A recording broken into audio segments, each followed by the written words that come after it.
అండి. మనం పల్లి చట్నీ ఎలా తయారు చేసుకోవాలో ఇప్పుడు చూద్దాం. ఇప్పుడు నేను ముకుడు పెట్టుకున్నా కదా! ముకుడులో పల్లీలు వేయించుకోవాలి. దోరగా వేయించుకొని ప్లేట్‌లోకి తీసుకోవాలి. ఇప్పుడు ఆయిల్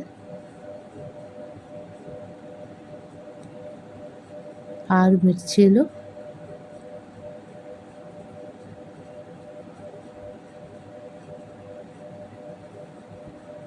నూనెలో గోలించాలి. కొత్తిమీర, చింతపండు వేసుకొని కలుపుకోవాలి.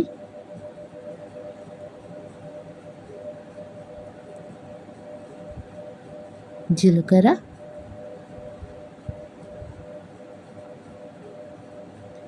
నువ్వుల పొడి,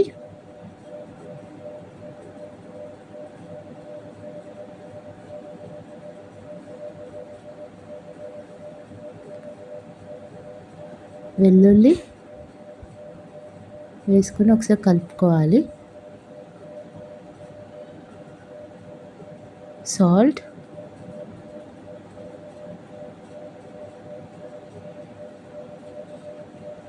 వేసుకొని ఇప్పుడు పల్లీలు అనేది పొట్టు తీసుకోవాలి. పల్లీలు గ్రైండ్ చేసుకున్న తర్వాత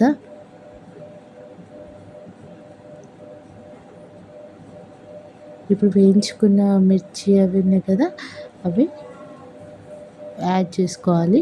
మిక్సీ జార్లో వేసుకోవాలి. లైట్గా వాటర్ వేస్తున్నాను. మిక్సీ పట్టుకోవాలి.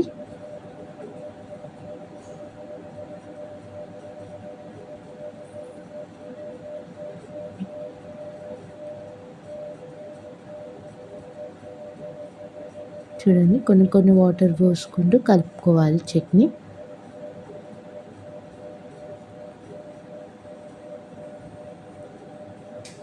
ఇంకా కొంచెం సాల్ట్ పడుతుంది. ఇక్కడ నేను సాల్ట్ వేసుకున్నాను.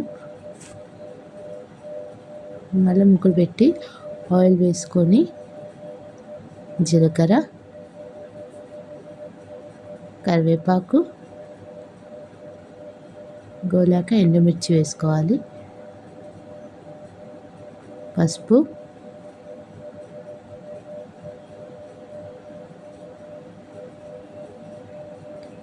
ఇప్పుడు చట్నీలో పోపు వేసుకోవాలి. బాగా కలుపుకోవాలి. అంతే, సింపుల్ అండ్ ఈజీ పల్లి chutney. Thank you for watching our Salla vlogs channel. Thank you.